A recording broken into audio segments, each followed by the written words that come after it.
नमस्कार। आज हम डिस्कस करेंगे इंपॉर्टेंट कंप्यूटर के क्वेश्चन। देखिए, वीडियो को स्टार्ट करेंगे उससे पहले कुछ चीज़ें बड़ी क्लियर कर लीजिए कि कंप्यूटर के क्वेश्चन आपके किस किस एग्जाम में जो है वो हेल्प करेंगे। एक तो जूनियर ऑफिस असिस्टेंट के लिए तैयारी कर रहे हैं, उसमें तो आपकी हेल्प ये करेंगे ही करेंगे, क्योंकि वो टोटली आपका कंप्यूटर बेस्ड एग्जाम रहने वाला है। मतलब उसमें कंप्यूटर के ज़्यादा से ज़्यादा क्वेश्चन जो है वो आएंगे। दूसरा, पटवारी का जो मोस्ट रिसेंट एग्जाम होगा, पटवारी में भी जो है वो ये क्वेश्चन पूछे जाएंगे कंप्यूटर इंफॉर्मेशन टेक्नोलॉजी के, और उसमें ये सारी चीज़ें मेंशन की गई हैं। मतलब जो सिलेबस है उसमें अगर आप देखेंगे तो कंप्यूटर ऑर्गेनाइजेशन के जो क्वेश्चंस हैं उसमें ये जितने भी क्वेश्चन हम डिस्कस करेंगे वो सारे जो है वो मेंशन किए गए। तीसरा, अब हमारे पास पंचायत सेक्रेटरी हो गया है। पंचायत सेक्रेटरी की जो पोस्टें निकली हुई हैं उसमें भी कहा गया है कि वर्ड प्रोसेसिंग की जो है वो आपको जो है वो जानकारी होनी चाहिए। तो अगर मान लीजिए कि पंचायत सेक्रेटरी में भी कंप्यूटर पूछा गया तो ये तीनों एग्जाम आपके ऐसे हैं जो यहाँ से कवर होने वाले हैं, और यहाँ पर जितने भी क्वेश्चंस हम डिस्कस करते हैं सारे के सारे सिलेक्टेड क्वेश्चंस होते हैं, इंपॉर्टेंट क्वेश्चंस होते हैं, और डेफिनेटली आने वाले एग्जाम्स में आपकी हेल्प ये करेंगे। क्वेश्चन नंबर 1 से अभी हम डिस्कशन को स्टार्ट करते हैं। बोलते हैं which language was used to program first generation computer. देखिए, पहली जनरेशन के जो कंप्यूटर बने थे, बोलते हैं कि उनको जो है वो उनको डिज़ाइन करने के लिए जो है वो कौन सी लैंग्वेज जो था वो हुई थी, बनाई गई थी। उनको डिज़ाइन उनमें जो है वो कौन सी लैंग्वेज जो था वो इस्तेमाल हुई थी। तो जो फर्स्ट जनरेशन कंप्यूटर थे उनमें मशीन लैंग्वेज जो था वो इस्तेमाल हुई थी। मशीन लैंग्वेज, इसका ऑप्शन डी जो है वो इसका सही आंसर जो है वो हो जाएगा। ठीक है, मशीन लैंग्वेज इसका सही आंसर हो जाएगा। अब हम बात करते हैं कि कंप्यूटर की अलग अलग जनरेशन्स हैं और उन जनरेशन्स के ऊपर अलग अलग क्वेश्चंस जो है वो बनते हैं। जैसे कि पहली जनरेशन कंप्यूटर की जो है उसमें जो है वो मशीन लैंग्वेज का इस्तेमाल किया गया। वैक्यूम ट्यूब्स जो था वो वहाँ पर कंपोनेंट था जो वहाँ पर इस्तेमाल किया गया था। और सेकंड जनरेशन के कंप्यूटर थे उनमें ट्रांजिस्टर जो है वो आ गया और उसमें असेंबली लैंग्वेज जो था वो इस्तेमाल हुई थी। और अगर हम बात करते हैं थर्ड जनरेशन कंप्यूटर की, तो इसमें इंटीग्रेटेड सर्किट यूज़ हुए थे और हाई लेवल लैंग्वेज जो था वो यहाँ पर इस्तेमाल हुई थी।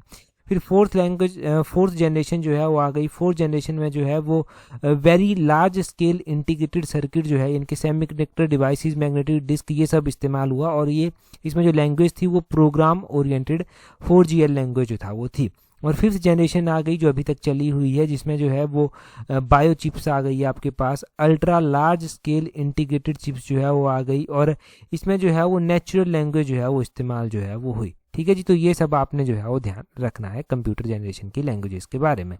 आगे बोलते हैं which of the following generation of computer uses language like Fortran, COBOL, Pascal, BASIC. तो बोलते हैं कि कंप्यूटर की निम्नलिखित में से कौन सी पीढ़ी फोर्ट्रान, कोबोल, पास्कल, बेसिक जैसी भाषाओं का उपयोग जो है वो करती है। तो कंप्यूटर की देखिए, कंप्यूटर की भी अलग अलग जनरेशन आती हैं। ये जो यहाँ पर दिया गया है ना कि फोर्ट्रान, कोबोल, बेसिक, ये कौन सी जो है वो बोलते हैं कि ये फोर्ट्रान, कोबोल हो गया, पास्कल हो गया, बेसिक हो गया, ये लैंग्वेजेस जो हैं वो किस जनरेशन के कंप्यूटर में इस्तेमाल हुई। तो ये थर्ड जनरेशन के कंप्यूटर में इस्तेमाल हुई थी। ऑप्शन सी इसका सही आंसर हो जाएगा।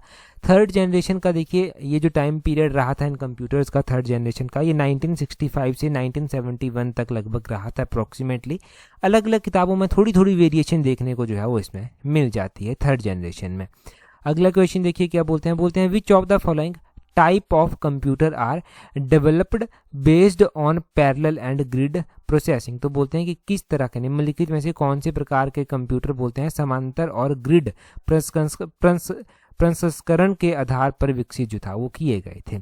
अब हमारे पास कंप्यूटर भी अलग अलग तरह के आते हैं। ये जो सुपर कंप्यूटर थे, ऑप्शन ए इसका सही आंसर हो जाएगा। ये जो सुपर कंप्यूटर थे ना, they are developed on parallel and grid processing. ये आपने ध्यान रखना है कि पैरेलल और ग्रिड प्रोसेसिंग के बेस पर जो है ये विकसित जो था वो किए गए थे। तो ये ज़रूर ध्यान रखें कि ये सुपर कंप्यूटर थे, और ये बोलते हैं कि किस बेस पर जो है वो हुए, ये जो है वो पैरेलल और ग्रिड प्रोसेसिंग बेस पर जो था वो डेवलप हुए थे।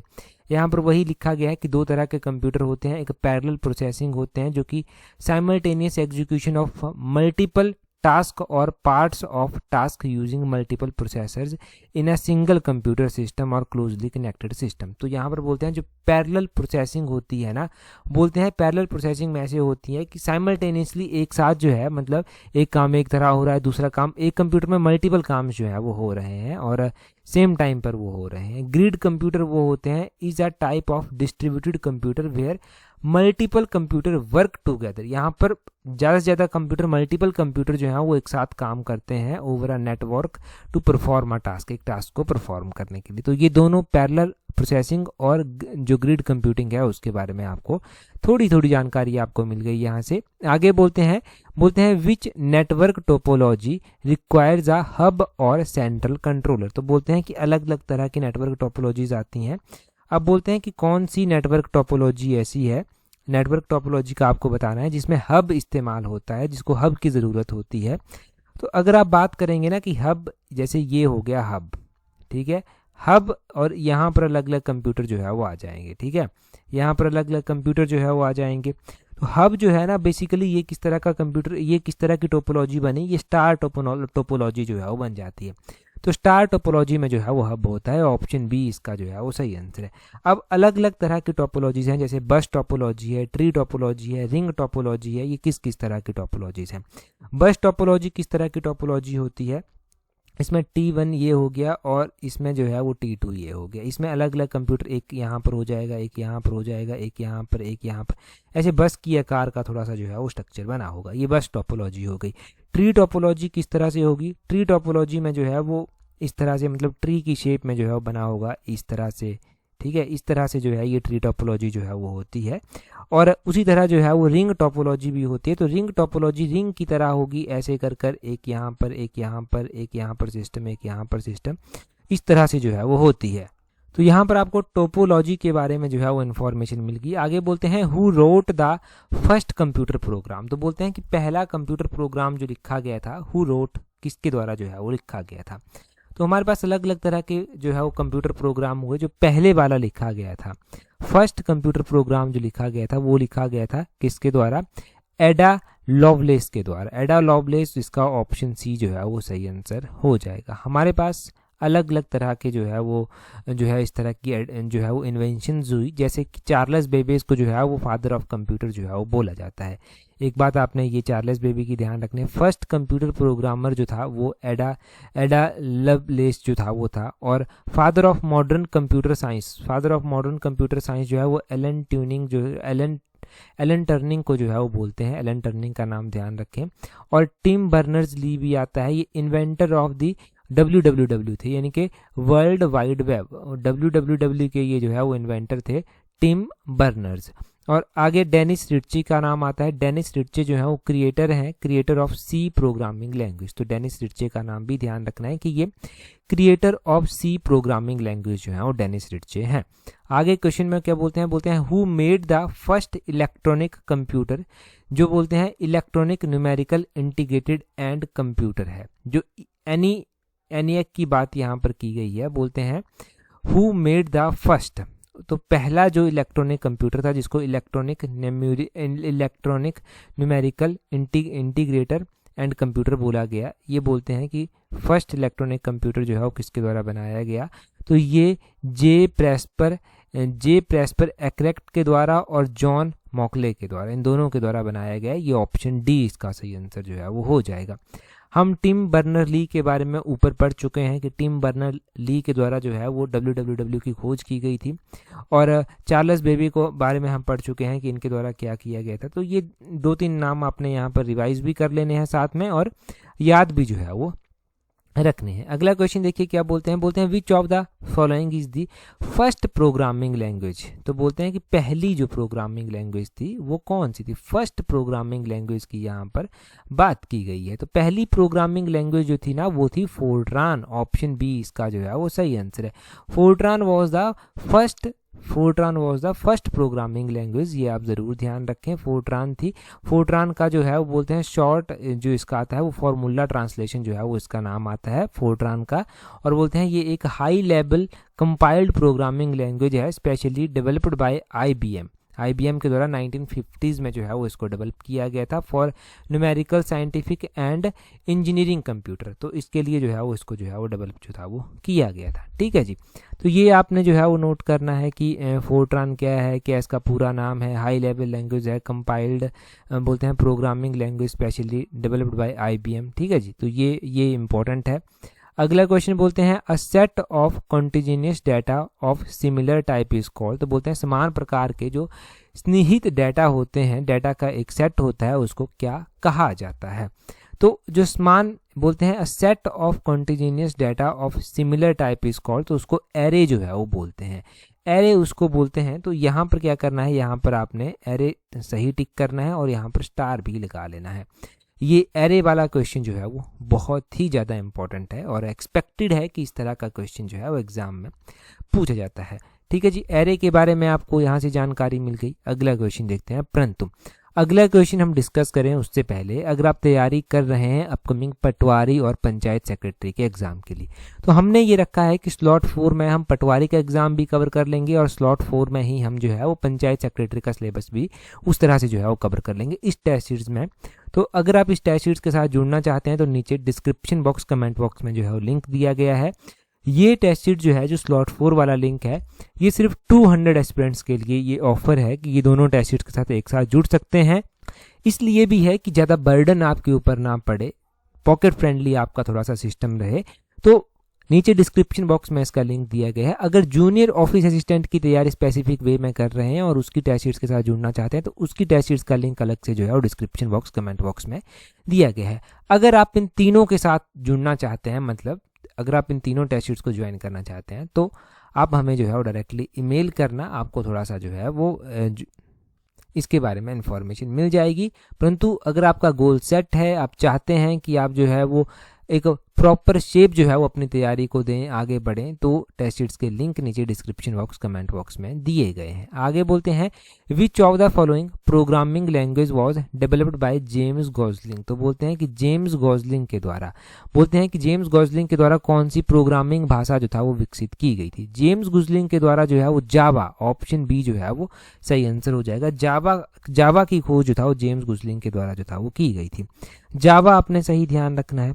अब यहाँ पर हम पहले ही जान चुके हैं कि हम जो है यहाँ पर पहले ही जान चुके हैं कि कौन सी किसकी खोज जो है वो किसने की। जेम्स गॉसलिंग का भी हमने पढ़ लिया। यहाँ पर ये जो जावा की खोज की गई थी ना, ये एक कैनेडियन कंप्यूटर साइंटिस्ट थे जेम्स गॉसलिंग, इनके द्वारा की गई थी। सन माइक्रो सिस्टम में लगभग 1995 के करीब जो था वो इसकी खोज की गई थी और इनको ही जो है वो फादर ऑफ जावा भी जो है वो बोला जाता है। ठीक है जी, तो ये भी ध्यान रखना है, फादर ऑफ जावा जो है वो किसको बोला जाता है। दूसरा, हम यहाँ पर कोबोल के बारे में बात कर लेते हैं कि कोबोल की खोज जो था वो किसने की थी। यहाँ पर कोबोल भी हमने ऑप्शन में जो है वो दिया है। कोबोल, देखिए कोबोल की खोज जो की गई थी वो की गई थी ग्रेस मुरे हॉपर के द्वारा। तो वो भी ध्यान रखें किसके द्वारा कोबोल की खोज की गई थी, ग्रेस मुरे हॉपर के द्वारा इसकी खोज जो था वो की गई थी। ठीक है जी, तो इसको भी कोबोल भी आपका यहाँ पर जो है वो क्लियर हो गया, कोबोल की खोज किसके द्वारा की गई थी। अगला क्वेश्चन देखेंगे हमारे पास क्या पूछा गया है। बोलते हैं, what is full form of ISP। कोई भी कंप्यूटर बेस्ड एग्जाम आपका रहेगा, मतलब कोई भी एग्जाम ऐसा है जहाँ पर कंप्यूटर के क्वेश्चन पूछे जाएंगे, वहाँ पर ये एब्रीवेशन ज़रूर पूछी जाएंगी। तो यहाँ पर ISP हमारे पास दिया गया है। ISP का पूरा नाम आपको बताना है, तो इसका पूरा नाम होता है internet service provider. Internet service provider, इसका ऑप्शन बी सही आंसर हो जाएगा। आपके पास इंफॉर्मेशन सर्विस प्रोवाइडर भी था ऑप्शन में, इंटरनेट सीरियल प्रोवाइडर भी था और इंटरनल सर्विस प्रोवाइडर भी था, परंतु इसका जो पूरा नाम होगा वो होगा इंटरनेट सर्विस प्रोवाइडर। तो ISP भी आपका क्लियर हो गया, इंटरनेट सर्विस प्रोवाइडर जो है वो इसका पूरा नाम है। आगे क्वेश्चन में क्या बोलते हैं, बोलते हैं when a computer suddenly stops working it said to be. तो बोलते हैं कि जब एक कंप्यूटर अचानक से काम करना बंद कर देता है तो इसे क्या कहा जाता है। जब एक कंप्यूटर ना अचानक से ही काम करना बंद कर दे तो उसे जो है वो क्रैश्ड बोल देंगे। क्रैश हो गया कि कंप्यूटर अचानक से उसने काम करना जो है वो बंद कर दे तो वो क्रैश्ड हो जाएगा। हैंग करना अलग चीज़ है, बगिंग अलग चीज़ है, हेल्ड अप अलग चीज़ है। ठीक है, तो क्रैशिंग उसको बोलेंगे, क्रैश्ड हो गया कि जब कंप्यूटर ने एकदम से काम करना बंद कर दिया। अगला क्वेश्चन देखिए, अगले क्वेश्चन में क्या बोलते हैं, बोलते हैं computer can not boot if it does not have. तो कंप्यूटर बोलते हैं बूटिंग नहीं कर सकता अगर उसके पास क्या नहीं है। देखिए कंप्यूटर के पास जो है वो कुछ एक बेसिक चीज़ें हैं जो होनी चाहिए बूटिंग के लिए, परंतु अगर एक बड़ी ही बेसिक चीज़ है, अगर उसमें ऑपरेटिंग सिस्टम ही नहीं होगा तो वो बूटिंग जो है वो कैसे करेगा। ऑप्शन डी इसका जो है वो सही आंसर हो जाएगा। बूटिंग भी ना दो तरह की होती है, एक वार्म बूटिंग होती है और एक कोल्ड बूटिंग जो है वो होती है। एक वार्म होती है, एक कोल्ड बूटिंग जो है वो होती है। क्या होती हैं ये दोनों ही? वार्म बूटिंग क्या होती है? बोलते हैं when the system starts from a powered state और not an initial state then it is called warm booting. मतलब कंप्यूटर जो है ना, बोलते हैं उसको जो है वो पावर ऑन तो किया जाता है परंतु वो पूरी तरह से बंद नहीं होता। जैसे कि फॉर एग्जांपल कंप्यूटर में ना अलग अलग ऑप्शंस होते हैं जब कंप्यूटर को आप बंद करते हैं। एक होता है शट डाउन का, रीस्टार्ट का, और एक स्लीप का ऑप्शन होता है। अगर आपने कंप्यूटर को स्लीप पर डाल दिया है, कंप्यूटर तो बंद हो गया है, परंतु जो उसके अंदर के फंक्शन आपने खोले होंगे, MS वर्ड खोला होगा, गूगल क्रोम खोला होगा और चीज़ें खोली होंगी, वो बंद नहीं होंगी, मतलब वो वैसी की वैसी ही रहेंगी। तो वो हो गया वार्म बूटिंग आपका, ठीक है। और कोल्ड बूटिंग क्या होता है? कोल्ड बूटिंग बोलते हैं इसमें system start from the powerless state और एन इनिशियल स्टेट। इसमें स्टार्टिंग से जो है वो कंप्यूटर स्टार्ट होता है, मतलब जब उसमें पावर नहीं थी, जैसे बिल्कुल बंद कंप्यूटर है और एकदम से स्टार्ट किया तो वो जो है वो आ जाता है आपका कोल्ड बूटिंग में। तो वार्म बूटिंग भी हो गया, कोल्ड बूटिंग भी हो गया। होपफुली आप इन दोनों ही बूटिंग्स को जो है वो समझ गए होंगे। अगला क्वेश्चन देखिए, बोलते हैं the information transfer between CPU and cache is in term of. तो बोलते हैं CPU और कैशे के बीच में बोलते हैं सूचना हस्तांतरण के संदर्भ में बोलते हैं क्या है? बोलते हैं the information transfer between CPU and cache is in term of. तो ये जो है वो वर्ड्स की टर्म में जो है वो ट्रांसफर होती है, ना ही ये बाइट्स की टर्म में होती है, ना ही ये बिट्स की टर्म में होती है, ये वर्ड्स की फॉर्म में जो है वो ट्रांसफर होती है। तो information transfer between CPU and cache is in the term of words. ये अंग्रेजी में ज़्यादा समझ जाएगा आपको कि वर्ड्स की फॉर्म में ये ट्रांसफर होती है। आगे बोलते हैं magnetic disk is an example of. तो मैग्नेटिक डिस्क किस तरह की स्टोरेज का जो है वो एग्जाम्पल एक आता है? तो ये जो मैग्नेटिक डिस्क है ना, यहाँ पर ये ऑनलाइन स्टोरेज का एग्जांपल आता है। ऑनलाइन स्टोरेज यहाँ पर not in term of cloud storage जो है वो बोलते हैं। वैसा नहीं है जैसे इंटरनेट में आप करते हैं ना कि क्लाउड स्टोरेज आपके पास हो जाती है, उसको आप ओपन करते हैं, नहीं वैसा यहाँ पर बिल्कुल नहीं है। मैग्नेटिक डिस्क आपके पास होती है, जैसे कि आपका हार्ड ड्राइव, फ्लॉपी डिस्क की चीज़ें हो गई, ये जो है वो नॉन वॉलेटाइल मेमोरी के रूप में आती हैं और ये सेकेंडरी मैग्नेटिक स्टोरेज में जो है वो आती हैं। अब इसमें क्या बोलते हैं, ये ऑनलाइन उसमें आएंगी, ऑनलाइन स्टोरेज में जो है वो आएंगी, क्योंकि जब आप जैसे मैग्नेटिक डिस्क है, जब आप उसको डालेंगे तभी उसका डाटा एक्सेस जो है वो कर पाएंगे। तो उस कॉन्टेक्स्ट में ये एक ऑनलाइन स्टोरेज जो है वो आती है। एक ऑनलाइन स्टोरेज वो क्लाउड बेस्ड स्टोरिंग भी हो गई, वो अलग से आ जाती है, वो इसके साथ उसको रिलेट मत करना, ठीक है ठीक है। वो ऑनलाइन स्टोरेज जो है वो अलग है, ये वाली अलग है। तो मैंने समझा दिया कि कैसे था। ये ऊपर वाला क्वेश्चन जो था ना, ये पूछा गया था एक एग्जाम में, कंप्यूटर बेस्ड एग्जाम था एक, तो उसमें ये पूछा गया था, तो ये इंपॉर्टेंट है थोड़ा सा, ठीक है जी। अगला क्वेश्चन देखिए क्या बोलते हैं, बोलते हैं which step is taken first in designing a program. अब आपको बोल दिया कि आपने एक प्रोग्राम जो है वो बनाना है, ठीक है। तो प्रोग्राम बनाने के लिए आपको जो है वो कौन कौन से स्टेप जो है वो लेने पड़ेंगे, ठीक है। प्रोग्राम बनाने के लिए जो है वो आपको जो है वो सबसे पहले जो है क्या डाटा वैलिडेशन करनी होगी, इनपुट डिज़ाइन करनी होगी, टास्क एनालिसिस करनी होगी, या फिर प्रॉब्लम आइडेंटिफिकेशन जो है वो करनी होगी। जब प्रोग्राम बनाने बैठे हैं ना, तो सबसे पहले तो आपको प्रॉब्लम आइडेंटिफाई करनी पड़ेगी कि किस प्रॉब्लम के लिए आपको जो है वो प्रोग्रामिंग करनी है। तो सबसे पहले इसका ऑप्शन डी हो जाएगा, विच स्टेप इज टेकन फर्स्ट। तो सबसे पहले तो आपको प्रॉब्लम आइडेंटिफिकेशन करनी पड़ेगी और उसके बेसिस पर ही ये प्रोग्राम जो है वो बनेगा, ठीक है जी, उसके बेसिस पर ही ये प्रोग्राम बनेगा। अगला क्वेश्चन देखते हैं हमारे पास क्या पूछा गया है। बोलते हैं an attribute in a table is a foreign key if the key from another table is used as an attribute in the table. तो बोलते हैं कि एक तालिका में एक विशेषता एक विदेशी कुंजी है, यदि किसी अन्य तालिका की कुंजी का उपयोग उस तालिका में एक विशेषता के रूप में किया जाता है तो वो क्या होगा, तो वो भी जो है वो फॉरेन की ही जो है वो होगा, वो भी फॉरेन ही होगा। ऑप्शन डी सही आंसर है। अब ये मैं फॉरेन की हो गया, प्राइमरी की हो गया, कैंडिडेट की हो गया, इनके बारे में थोड़ी थोड़ी जानकारी आपको दे देता हूँ। जब आप किताबों से पढ़ेंगे तब आपको दिक्कत नहीं आएगी। अब देखिए यहाँ पर ना सबसे पहले आती है कैंडिडेट की, फिर प्राइमरी की आपको पता चलेगा, फिर फॉरेन की जो है वो आप समझ जाएंगे।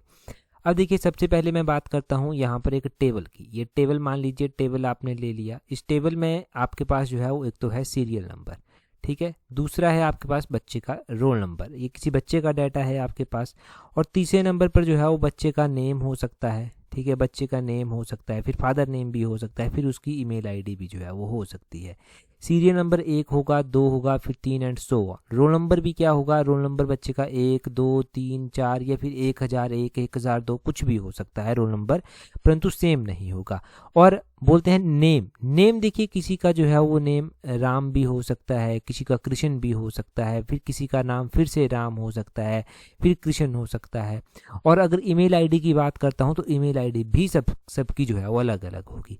अब यहाँ पर ये जो अलग अलग चीज़ें हैं जो कि रिपीट नहीं होंगी, अब रोल सीरियल नंबर कभी रिपीट नहीं हो सकता, ठीक है, ये चलता रहेगा कंटिन्यू। रोल नंबर कभी रिपीट बच्चे का नहीं होगा, एक बच्चे को मतलब 2 बच्चों को एक रोल नंबर नहीं मिल सकता, और 2 लोगों की एक ईमेल आईडी नहीं हो सकती। तो ये हो गया आपका कैंडिडेट की, ये कैंडिडेट की आता है। अब इनमें से आप कोई भी एक सिलेक्ट कर लीजिए। मान लीजिए कि आपको क्या करना है, आपको किसी बच्चे का डाटा चाहिए, तो आप सर्च कर देंगे कि रोल नंबर 2 और उसका सारा डाटा आपके पास आ जाएगा। तो वो जो आप सिलेक्ट करेंगे ना एक स्पेसिफिक आईडी, स्पेसिफिक की, वो जो है वो आपकी प्राइमरी की जो है वो आ जाएगी। और उसमें एक प्राइमरी की का भी पता चल गया आपको, इनमें से कुछ भी सिलेक्ट कर लीजिए कैंडिडेट की में से, वो प्राइमरी की आ जाएगी। और एक बचती है आपके पास फॉरेन की। फॉरेन की ज़्यादा भी हो सकती हैं। फॉरेन की ना 2 टेबल्स को आपस में जो है वो कनेक्ट करती है, और इसकी वैल्यू नल भी हो सकती है, ये भी ध्यान रखना है। फॉरेन की वैल्यू नल भी जो है वो हो सकती है। और यहाँ पर पूछा गया था an attribute in a table is a foreign key if the key from another table is used. देखो यहाँ पर मैंने बोला ना कि फॉरेन की 2 को लिंक करती है, तो यहाँ पर क्या लिखा गया है कि key from another table is used as an attribute, तो उसको जो है वो फॉरेन की के रूप में जानेंगे, आप फॉरेन की के रूप में जानेंगे। ये क्वेश्चन क्लियर हुआ। अगले क्वेश्चन में बोलते हैं which of the following attributes can be used as a primary key. तो प्राइमरी की का मैंने आपको बताया। अब देखो बच्चे का नाम सेम हो सकता है, तो ये जो है वो प्राइमरी की के रूप में इस्तेमाल नहीं हो सकता। एक स्ट्रीट में 2 या 2 से ज़्यादा बच्चे भी रह सकते हैं, ये भी जो है वो नहीं होगा। परंतु आधार कार्ड बच्चे का कभी भी सेम नहीं होगा, तो आधार कार्ड नंबर को जो है वो ऑप्शन सी इसका सही आंसर हो जाएगा। आधार कार्ड नंबर को प्राइमरी की के रूप में इस्तेमाल किया जा सकता है। आगे बोलते हैं which of the following statement is false, की इनमें से कौन सा कथन जो है वो गलत दिया गया है। सबसे पहले कथन में बोलते हैं the mouse can be used to scroll move the cursor, कि माउस का इस्तेमाल जो है वो कर्सर को स्क्रोल मूव करने के लिए होता है। ये तो बिल्कुल सही बात है, ये फॉल्स नहीं है। और आगे बोलते हैं keyboard can be used as an output device, कि कीबोर्ड को आप आउटपुट डिवाइस के रूप में भी इस्तेमाल कर सकते हैं। और उससे आगे बोलते हैं DVD can be used to store the data permanently, कि डीवीडी में डाटा परमानेंटली भी स्टोर कर सकते हैं। और चौथे में बोलते हैं mic can be used to record voice in computer, की माइक का इस्तेमाल जो है वो कंप्यूटर में वॉइस को रिकॉर्ड करने के लिए होता है। देखिए जैसे मैं बोल रहा हूँ तो माइक की सहायता से बोल रहा हूँ, तो डेफिनेटली कंप्यूटर जो है वो आवाज़ को जो है वो रिकॉर्ड कर रहा है। एक माइक होता है अनाउंसमेंट वाला, वो माइक अलग से है। और देखिए डीवीडी अगर आपके पास 7 से 10 साल पुरानी डीवीडी कोई पड़ी हुई है, उसको अपने कंप्यूटर में लगाते हैं तो वो डेफिनेटली चलेगी, ठीक है। तो DVD can be use to store data permanently, ये बात भी सही है। परंतु कीबोर्ड इनपुट देता है, वो आउटपुट नहीं देता, ये फॉल्स हो जाएगा कि keyboard can be used as an output. Keyboard को कैसे आप आउटपुट के लिए इस्तेमाल कर सकते हैं, ठीक है जी। तो ये आपने यहाँ पर जो है वो ध्यान रखना है। आगे बोलते हैं in MS word what is the shortcut की फॉर मैनुअल लाइन ब्रेक। तो बोलते हैं कि MS वर्ड में मैनुअल लाइन ब्रेक के लिए शॉर्टकट की क्या होगी। तो शिफ्ट प्लस एंटर, ये क्वेश्चन पूछा गया है, ये ध्यान रखना, नोट कर लीजिए अभी। शिफ्ट प्लस एंटर जो है वो इस्तेमाल होगा MS वर्ड में मैनुअल लाइन ब्रेक के लिए। अगला क्वेश्चन बोलते हैं in MS Excel which menu kept the group and outline command. तो बोलते हैं कि MS एक्सेल में कौन से मेन्यू में जो है वो बोलते हैं ग्रुप और आउटलाइन समादेश रखे जाते हैं। तो डाटा बोलते हैं जो डाटा मेन्यू है, data menu kept the group and outline command, data इसका ऑप्शन ए जो है वो सही आंसर हो जाएगा। अगला क्वेश्चन देखिए क्या बोलते हैं जी। क्वेश्चन में यहाँ पर बोलते हैं what type of computer can be found in a digital watch. तो आपकी डिजिटल वॉच होती हैं, डिजिटल वॉच में जो है वो किस तरह का कंप्यूटर इस्तेमाल होता है, आप कमेंट कर आंसर जो है वो बताएंगे। इससे पिछले एडिशन में हमने ये क्वेश्चन पढ़ा है और मैंने बताया था कि डिजिटल वॉच हो गया, वॉशिंग मशीन हो गया, इनमें जो है एक तरह का जो है वो कंप्यूटर ही फिट होता है, वो कौन सा कंप्यूटर होता है, उसका क्या काम होता है, वो सब मैंने समझाया था। अभी आप कमेंट कर जो है वो अपना आंसर बताइए। टेलीग्राम पर अगर अभी तक नहीं जुड़ पाए हैं तो टेलीग्राम पर जुड़ने के लिए अपने टेलीग्राम से @tolexam31 सर्च करना, आपको हमारा टेलीग्राम चैनल जो है वो मिल जाएगा। टेलीग्राम पर आपको आज की वीडियो की PDF मिल जाएगी, टेलीग्राम पर ज़रूर ज्वाइन कर लें। आज की इस वीडियो में इतना ही है। That's all for today. Thank you very much for watching and listening it very patiently.